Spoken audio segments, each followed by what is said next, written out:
Okay, so here for this one, we have the Athletics' Adam Crafton. Let's not forget, newly crowned Sports Writer of the Year, Adam Crafton, and also Matt. Don't think I forgot the Silver Sports News Reporter category as well. We ain't gonna forget you as well, sir.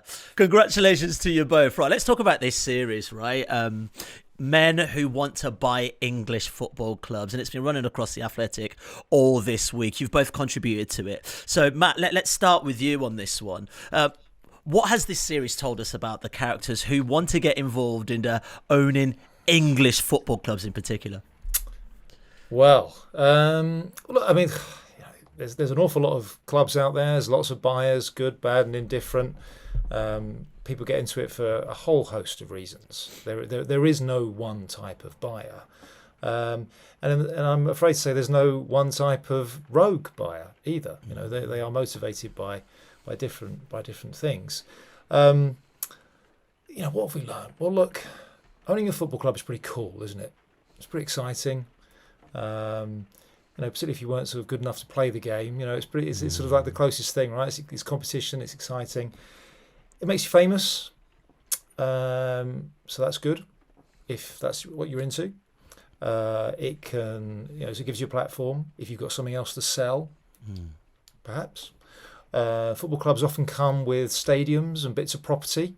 So maybe you don't fancy the football club that much, but you quite like the property.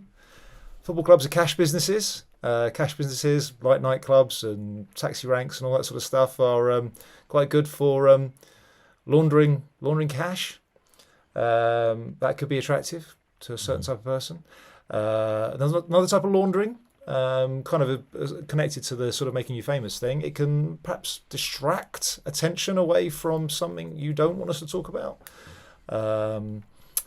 There's a variety of reasons, and I think the people we've focused on this week almost sort of tick most of those boxes. Not all of them, but there's quite a few of the boxes ticks this week. So look, there's no one type of owner. There's no one type of there's no one motivation. There's no one type of rogue. There's a variety of reasons to own football clubs. Yeah, Adam, you spoke to Thomas Zilliacus, and I think there's a line in it that really tickled us. Suddenly a nobody, in football terms at least, became a somebody. Is there an element of these kind of guys wanting to be somebody, to be associated with grand clubs like Manchester United or Inter Milan, for instance, in this case? Yeah, this guy. Even after kind of working on him sort of for the past week or so, he's still a little bit of a mystery. Even having spoken to him for quite a long time and received some very long email responses as well. He's he did come from nowhere in a football sense. I'm not really sure of anyone who before, certainly in English football, before March last year, was aware of Thomas Zilliacus from a football sense. If you'd have said to Matt, give us a list of the 20 most likely people to come in and buy a football club over the next 5 years, he would not have been on it, right? He wouldn't have been on the 200 list, to be honest. And all of a sudden, he issues this press release to say, I've put in a bid to buy Manchester United. My company can put in half the money, or my partners can put in half the money. Then the fans will come up with the rest of the money. And in some ways, what he was saying, when you actually look at that press release, would have appealed, to a lot of football fans, in the sense of when he then went on to explain it, he said, actually, no, we will buy the club, and then we'll give supporters the chance to buy some shares and have a say in the strategic direction of the club. A lot of the things that for a long time, he was saying things like, no more sheikhs, no more oligarchs, give power back to the fans. Pretty good communications. But there was kind of red flags around it from the start. He put his mobile phone number on the press release, right? This is not something that normally happens. We complain about the lack of access we get in sports journalism to owners and principals and all this kind of thing. But does someone with access to billions put their mobile phone and put an email address on a press release? Not sure. So he did that, but he got a lot of publicity out of it. BBC interviewed him, some leading fanzines interviewed him. They weren't doing anything wrong. They were talking to someone who had said they were going to bid for Manchester United. Yet within 3 weeks, he was out of the race, right? And I think from the conversations that certainly from the conversations that Matt's had and I've had as well, I don't think that bid was taken particularly seriously. He says that was because he came in very late in the day. Then you question, well, why did you come in so late in the day and make such a public show of it when it was never really likely? But even now, he continues to kind of flirt with the idea of buying Inter Milan. Says he put an offer in July and November. The major problem he has is that, and it's a pretty big problem, he's a wanted man in Singapore. He's got an Interpol red notice against him, and he was accused of fraud in a civil lawsuit in New York in the United States, which he settled. He says that was to reduce legal costs. I spoke to the lawyer who was representing the two brothers that were suing.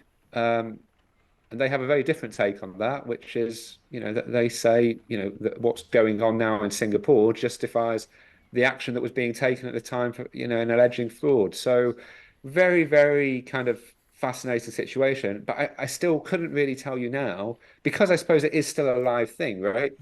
He could be, his argument is you stumbled across Singapore, New York, these two unfortunate things that have happened in my very respectable 40 years in business, and you're making a whole thing about it and killing me.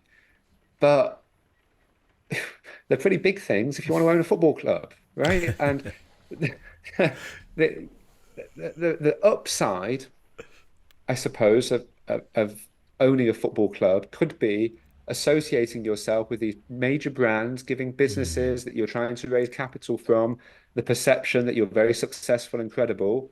The downside is that association, particularly with Manchester United, everything becomes a story with Manchester United. So if you have got something murky going on in Singapore or in New York 5 years ago, then that is going to come out at some stage. And I think that's what we've seen, the kind of risk and reward over the past week. When you look at some of these stories, I mean, Matt will talk about Dozy. It kind of all came tumbling down, and you wonder the extent to which making himself so public around trying to be involved in a Premier League football club probably accelerated that demise. Hold on, I'm going to come to you and talk about Dozy in just a second. And before we move any further, we must also say that Thomas Zilliacus has strongly denied any accusations against him. Very quickly, Adam, in terms of social media, I don't know. I look at these men and I wonder if they remind me of those guys you see on social media who are stood in front of a Ferrari saying they will make us rich in quick steps. How big does social media play a part in what these guys are trying to do when it comes to football clubs? I think it depends on the guy, right? Like, so we worked on a story last year about this guy, uh, Henry Maurice, who it sounds ridiculous now, but he was rivaling the Saudi Public Investment Fund to try and buy Newcastle United. He got in the room with advisors to Mike Ashley, at Flanell's, the London offices of Mike Ashley. He convinced journalists that he was really credible. Turns out he's in prison, right? By the time we were doing a story on him, fraud. But he was never someone that was all over social media, right?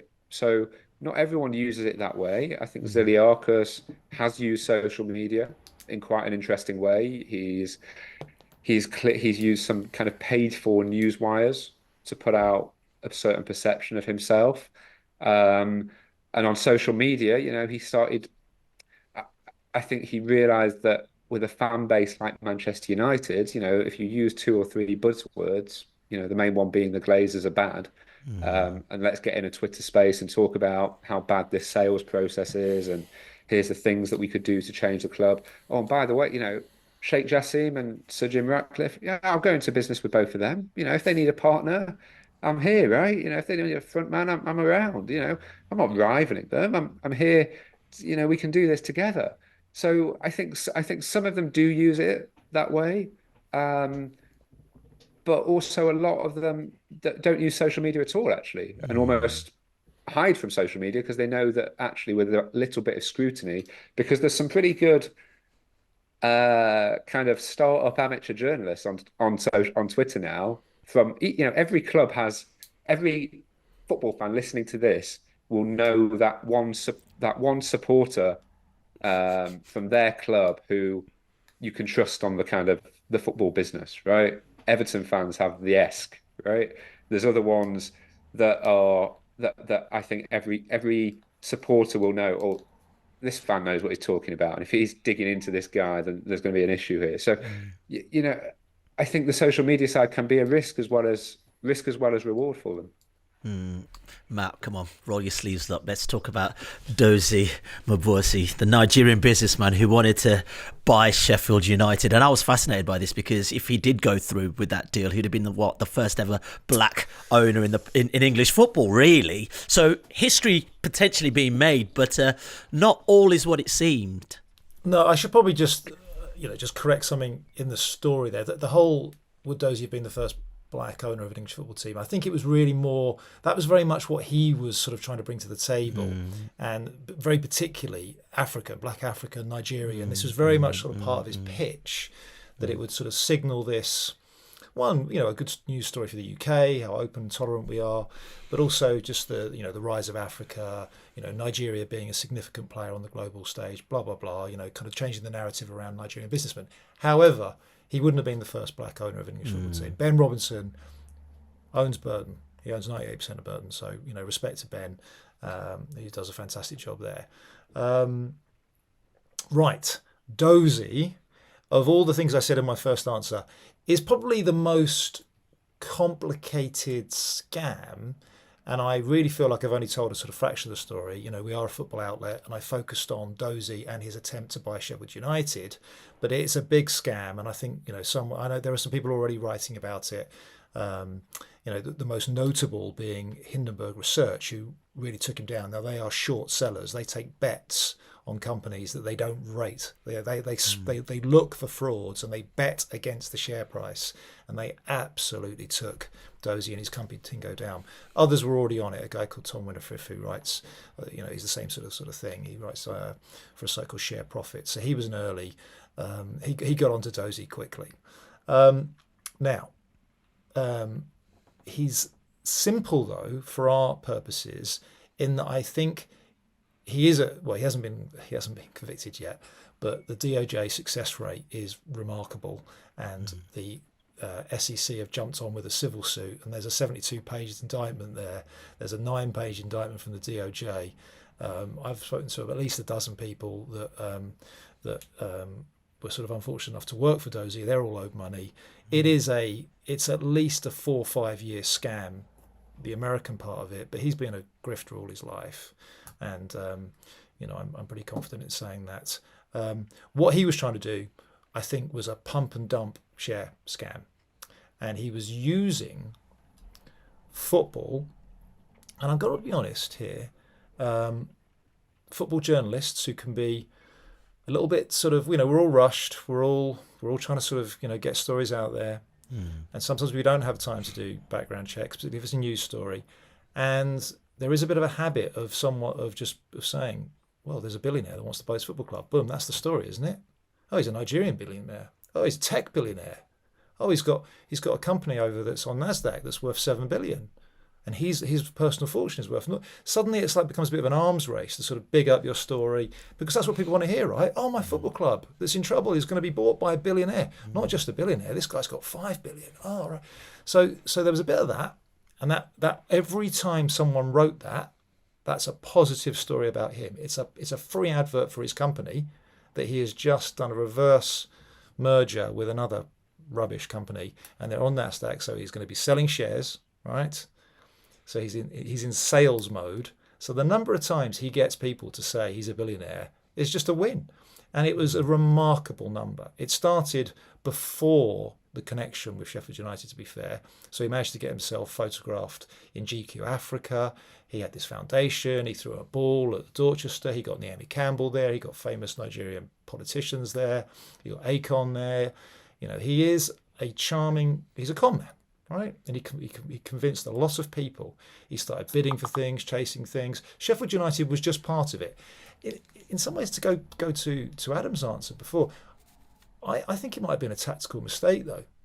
I think the grift, which was talking up Tingo, this magic African conglomerate that does everything from mobile phones to food to healthcare, and was going to expand all over Africa and get into Asia.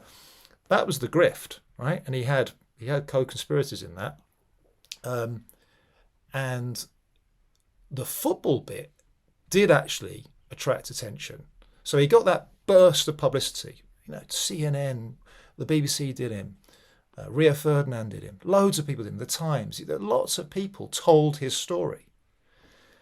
But it did shine a big light on him, and it got people like me, and not just me, quite a few people going, well, hold on a minute, I've never heard of Tingo. I'm going to run it by my Nigerian mate. Have you heard of a company called Tingo that apparently has got 9 million customers? No, never heard of them. Right. Well, apparently he's opening a hospital and he's got a foundation and a business school. No, I've genuinely never heard of the bloke. And he's running around telling people he's a Nigerian billionaire. There are, according to Forbes, which isn't perfect, but is quite good at billionaires. There are 4 Nigerian billionaires, and he wasn't one of them. It wasn't that hard to start going, Dozy, I'm just not sure about these claims. And then you start looking at Tingo, and every single number it had was an estimate or a forecast. You think, none of these numbers have been audited. These are huge red flags. How many red flags? So look, that's him, and I think his story in terms of what we're trying to do this week is relatively straightforward. He used football as a vehicle for his other scam. Matt, I want to ask you, why do you think? Because if you look at US sports, this doesn't happen in US sports, right? In the way that it does with English football. Why do you think English football is uniquely both vulnerable and attractive to some of these characters? Well, I'm actually trying to write a story about this right now. So the first thing to say get off this call. Yeah, I know. So the first thing to say is you're right. English football does appear, football in general, but we'll stick to English because we got a lot of clubs and a lot of high profile and there's a lot of money sloshing around. So it does appear that it's uniquely, but particularly, especially if you like, vulnerable. I would just say there's a very famous case in the US, New Islanders, and a guy called Spano. Yeah. I think it was a 30 for 30, a massive fraud, and he actually got away with it for a bit. He was rumbled eventually, but it does and can happen. Not as often, of course. And there's famous other scams from other sports. Alan Stanford springs to mind in cricket. And funnily enough, while I was just sort of researching my list of wrong-uns, there's quite a bit of crossover with F1. So one of our guys in our series, William Story, of course, was connected with Haas and the Notts County guy, Russell King, which was one of the earliest scams I ever reported on when I was at the BBC. He also, I think, put a bid in for Sauber, and there's a couple others. I mean, Flavio Briatore, QPR, and Benetton team. So that's interesting. So there's another sport there, European. They're teams. You generally buy a team. There's a lot of cash. What are the, both have in common? I think it's just cash businesses. The profile is high. The checks and balances done by whoever's in charge. Who is in charge? So who's in charge of F1? Well, they're just a collection of F1 owners, right? So there isn't really a body there that's vetting everybody. What is football? Well, the leagues are just the shareholders of the clubs. They don't want to create this high bar for people to come in because they have at some point they've got to have to sell the clubs themselves. So they don't want to frighten people off. So that's something that often comes up when I speak to owners or I speak to the leagues and say, well, why does this keep happening? Why don't you make it much harder for people to buy clubs? And they go, oh my God, you can't do that. One would be discriminating against good buyers. Okay, maybe. But two, we speak to the owners and they're like, well, where's my exit? If we start insisting on bonds and people putting huge amounts of money in escrow accounts or, having 6-month vetting processes, how do I sell my club? How do I get off the hook? So that's I think a common theme through this. And I think the other thing is perhaps just a sort of bigger picture thing. Well, the other thing I suppose to add is that there's broadly speaking in English football, and I remember I interviewed Richard Scudamore about this a few years ago, where he sort of said to me, I think it was the whole piece is around the owners and directors test, which they used to call the fit and proper person test. And he didn't like that. He didn't like the fit and proper person name, because he said it sounds like a cut of your jib test. It sounds like sort of like you're trying to join a country club. And he wanted what we have here in the UK to be based in law, more objective, more black and white. And he drew the distinction with US sport, where it is a cut of your jib test. So the NFL, to try and buy an NFL club, is really hard. The other NFL owners vet you like you are trying to join a gang, trying to join a country club, and you could be blackballed. Now, he says we don't want to do that. We want to have a test that is based in law, British law. And broadly speaking, if you can own a British company, you can probably own a British football team as well. And I think that, if you like, is sort of admirable from a kind of legal and commercial point of view, in that it is based in law. You can't just have, so I don't like the look of you. Well, let's have something a bit more black and white, please, a bit more objective. But it is almost by design a low bar. Now, what they've done maybe we'll get into this, and this is, I think, one of the key takeaways from our series. Most of these guys didn't actually succeed. The ones we've written about actually failed. And, I've got a list of 15, 20 others who ultimately were rumbled. They either got caught or they had the club for a while and then they lost it. Not many people kind of got away with it. Now, that means that football must be doing something right. And in particularly on Kirshner, on Dozy, on William Story, they did a pretty good job. They didn't take these guys seriously. They vetted them. They held it up. They demanded proof of funds. They demanded source and sufficiency of funding. And this is where football, I think, is doing a better job. Yeah. It is sort of saying, well, look, we've got our black and white test. You either fail that or you don't. Show me the money to prove to me that you can be a good owner. That's where people are falling out now, falling down now. Yeah, I was just thinking, actually, this brings us quite well into sort of the ongoing proposed takeover of Everton, 777 partners, Matt. Is it this scrutiny that's delaying that from happening at this moment in time? But broadly speaking, yes, right? There isn't really a black and white owners and directors issue with 777. Do you remember right at the beginning, people talked about the fact that Josh Wander, who's basically the majority owner at 777, had sort of cocaine conviction from his student days. That was a spent conviction and really wouldn't be a problem. That was a bit of a red herring. For 777, it is all about, show me the money, what's your business plan, can you fund and run this complicated club, this big complicated club with issues for 2-3 years? Yes or no? Can you do it? I mean, the fact it's not happened yet, I think, is revealing. My expectation throughout this whole thing is that it wouldn't happen, because it's not happened yet. In the sense of, this club really needs to be taken over fast, right? Yeah. And the Premier League know that. And the closer you get towards the end of the season, where Everton may have another points deduction, coming up as well. That's not been delivered yet, has it? No. Not going mad. No, not case two. No, not on case two. Everton could be relegated in a matter of 2 months, and if Everton are relegated and you've got that stadium burden over them, and the owner Mashiri obviously has this loan to MSP as well that could potentially default. There's a lot of issues coming down the train tracks, both for Everton and the Premier League, and I understand why some Everton fans will just be thinking, just get on with it and we'll deal with whatever's coming, right? Once they're in the building. But actually, if the Premier League were to do that and then it was all to go wrong, we'd kill them, right? We'd kill them for not doing the right due diligence, for not doing the right checks, for not doing the right process. This is a famous football club. It's a historic football club. It's a founder member of the Premier League, and as a result of that, I think the Premier League are increasingly getting these things right when it comes to the scrutiny they're applying on takeovers. And yes, at the same time, you'll always have people with some merit who will say things like, okay, but you gave the Newcastle takeover through in the end, and you've not dealt with Man City, and you've not done this, and you've not done this, and look at what happened with Chelsea and all of that kind of thing. And I suppose that all makes the argument for getting it right now even stronger.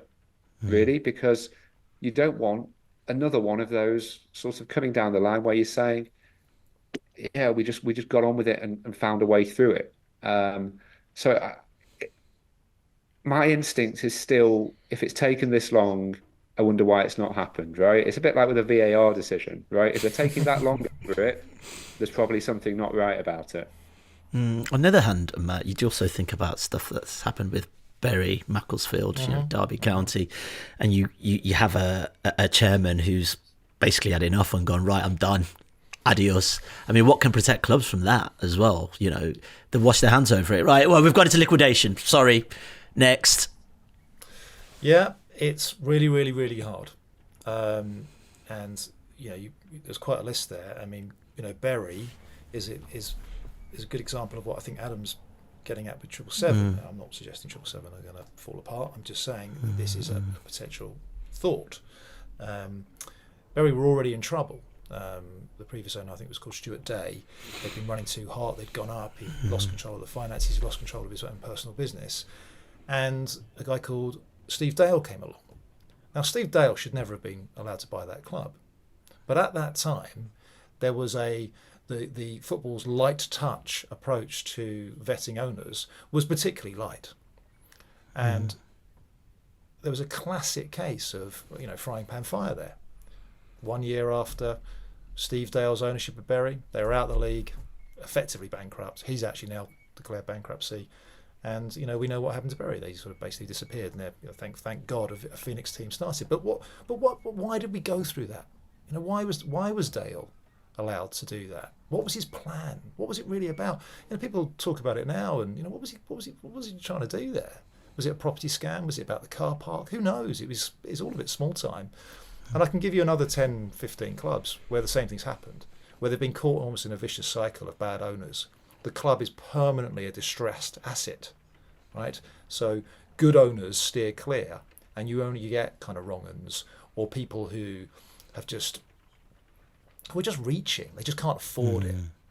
And what does football do about that? Does it say no, no, no, no, no? Well, okay, if you keep doing that, the club goes bust. They're just companies at the end of the day. I know fans don't want to hear that, but that's how they're set up. That's how they're structured. And companies fail all the time. Think about your favourite nightclubs when you were young. They've all gone. They don't last. Restaurants change all the time. FTSE 100. You go back 25 years, 50 years, 75 years. See how much it's changed. This is the nature of business. Football clubs are weird in that they're incredibly sticky. They nearly always find a way. They very rarely go bust. But when they do, it's horrible. Local suppliers, fans, generations of people, traditions, the impact on the community.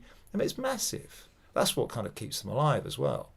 So trying to police all of that is difficult. And I've been writing about this stuff for a long time, and my sympathy levels have risen for administrators and for people and for the middlemen, for the banks have to check this stuff. I mean, one thing that people often sort of get upset about is, I've shown proof of funds. Well, it's been explained to me very clearly now that showing proof of funds is actually not that hard. There's proof of funds, and there's about 18 different varieties of proof of funds. It can be a screenshot. You can get people to loan you money for fractions of a second. You can pay for that privilege. Oh, look, I had 10 billion in my account for 3 seconds, and here's the screenshot. You can get people get fooled all the time. We talked about Chris Kirchner, who was the guy that very nearly bought Derby and kicked the tyres at Preston as well. The basis of his wealth was a start-up company, right? The Athletic was a start-up company once. It went through rounds of venture capital funding. It had an interesting idea, particularly in the time it was a logistics company, and it was it got people like Goldman Sachs gave it money. They liked the idea. That's the nature of startups, right? You get people to invest in you because you've got a good story to tell. So he had money, he had an idea. Serious, credible people had given his company money. Now he then misappropriated and used that and misused that money, and he's heading to prison. But for a while he was legitimate, and with that money he hired really good lawyers. He had one of the best football takeover lawyers working for him. When he rocks up to the EFL and they see him sat next to a really good lawyer, and they look at his company and they can sort of see some audits. He had a good auditor. They can see the fact that Goldman Sachs have given them money. Oh wow, he's got employees. they've got revenue. As far as they were concerned, it was like, Chris, you can have the club, just can you send the money? Actually do the deal. We've said you can do. The deal is done as far as we're concerned, and this happens quite a lot. It's sort of like, yeah, you pass our test. We can see you're not a convicted fraudster. You haven't got 2 bankruptcies. You're not in trouble with another governing body. There's no gambling convictions. All right, fine. All the black and white stuff. You're okay. Yeah. We like your lawyer. We like your plan. Can you send the money now, please? And that's where a lot of these deals fall down. But it is hard. If you rock up with a good lawyer and you've got some, a decent bank behind you. But people fall like this all the time. It's not just football. Trust me. There are scams. There are scams. Turn on Netflix. There are quite a few scammers out there. No, but this is a thing. There are scams that people play on older, vulnerable people, and I sort of see, Adam, these sort of lower league clubs as that sort of vulnerable state. You've lost everything. Your club's pretty much gone into liquidation of some sort. You're desperate for someone to rescue them, and in comes these guys who are just like, well, yeah, we've got the lawyers, we've got the funds. What do you say? They are your nan receiving, a cold phone call saying, I can get you a free holiday, right? And there is an element of that to it. I think it must be so. We so often criticise the Premier League and the EFL. I mean, I wonder now, how big those departments or how big those costs must be when you're talking about this level of due diligence, because when they do get it wrong, the cost is so big reputationally and emotionally, and and sometimes even when an owner is right from a legal perspective, it can still all go wrong, right? It can go wrong once you're in the building, even if you are a legitimate owner as well. That's the other part of this, right? You can be a legitimate owner and become hated and unpopular and seen as destroying football from within and all this sort of stuff. So even when the EFL do their jobs right, some people will still say, how have they let them in, right? How have they let them into the building? So that is another one of those challenges. And you wonder as well, who now do like the EFL and the Premier League Commission, when they do these background checks and this auditing. I mean, there must be quite a lot to be made in the kind of subtle private investigation space. So maybe that might be your that's my next might be your next move. Yeah. Well, Adam, make a great point. I mean, we talk about fit and proper owners, directors, whatever they want to call it. How do you check for competence? So Mel Morris was about the most perfect owner walking into Derby County. Local boy made good, ludicrously rich, respected in business, and really went for it for a few years. Until he ran out of money, until he could no longer keep paying those bills. And this goes. There's a whole list of genuine white knights, the funder, the owner funding, and it's great when it works. And these are often. There's often a kind of strong family connection, and it's brilliant. And then they die, their business goes bang, they get bored, they get fed up with the unfairness of it all, and that funding's taken away, and then you're left with a club that is just unsustainable, a company that's unsustainable. So this is a challenge for football. You talk about the vulnerability. Why does this keep happening to football? I think it's probably a really sort of fundamental question about the industry, that it keeps happening to football because we're talking about much loved, high profile, highly scrutinized businesses where people get a bit carried away. They get the sugar rush, but they're not profitable. They're barely sustainable. Most of them are insolvent. So and Matt, we expect them to be here forever. Yeah, right. So exactly. Whereas you can't just close them. Right, like most industries, businesses rise, businesses fall. It's very sad when that happens, but you don't have that. Woolworths, right? If you're listening in the UK, right? Yeah. Imagine 25 years ago, a world without Woolworths. An institution, a British institution, gone. Right, but people aren't. Well, maybe you get some people who are still mourning Woolworths, but most people now just go and get their stuff from other places.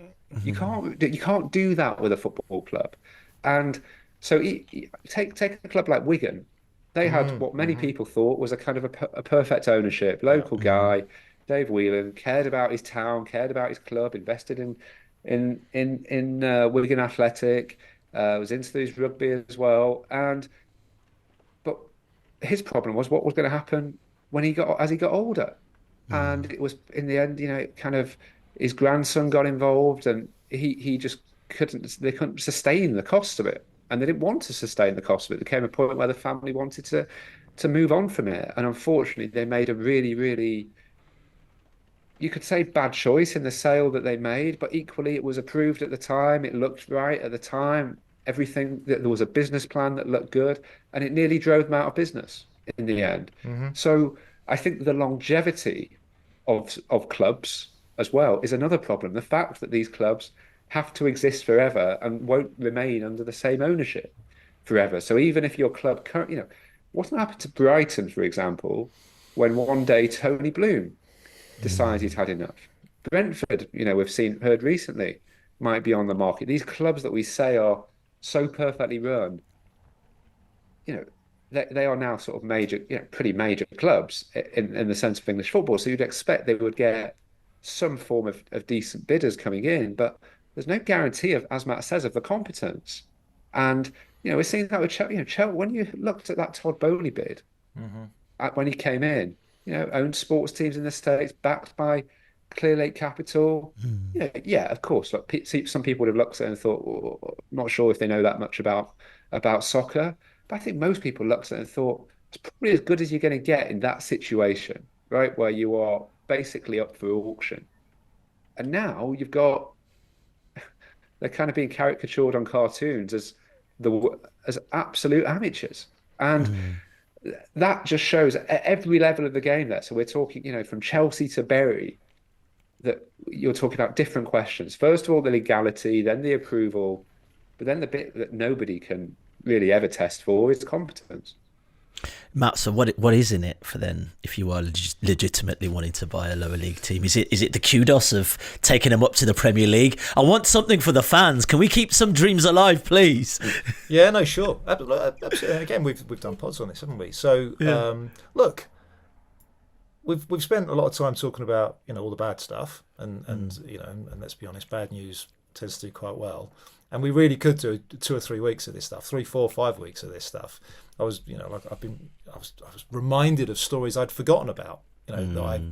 Notts County, Munto, Russell King, Croydon Athletic, and what's his name, Mazhar Majid, and the whole Pakistani cricket scandal that was all connected to that. Really sad story. There was someone involved in that club committed suicide over it. Took their own life over it because they were so horrified about what happened to their club. And I think there was a similar situation at Oxford United, or was it Oxford City as well? I can't remember. One of those clubs. Really sad stories. Terrible impacts. So that's all the bad stuff. Why are people attracted to football? Well, because of everything I said at the beginning. It's exciting. People come to it because they're competitive. They've been successful in one sphere of their life. They want to be competitive somewhere else. They've reached a sort of point in their life when they have a bit of fun. They want some of them want to give something back. That they are genuinely proud of their area. They used to support this club. It's sort of again that whole kind of the benefactor, philanthropy. Some of them are trying to sort of polish their reputation for whatever reason. There's lots of reasons to do it, and at the bottom end, we are seeing this enormous boost in interest in the bottom end. And I think there's a few reasons. One, our pyramid's really deep. That's very much our USP. We have lots of clubs with great fan bases, great stories to tell. They have amazing longevity. These clubs. They don't. They are built to last. But believe it or not, they're resilient. I think things like, we've got to be honest, Ted Lasso, Wrexham, Sunderland Till I Die. This real interest in the story, the narrative. What do we have that, if you like, North American sport doesn't have? We have jeopardy, promotion, relegation, snakes and ladders. There's interest and excitement at both ends. It's very different to the way North American sport is structured.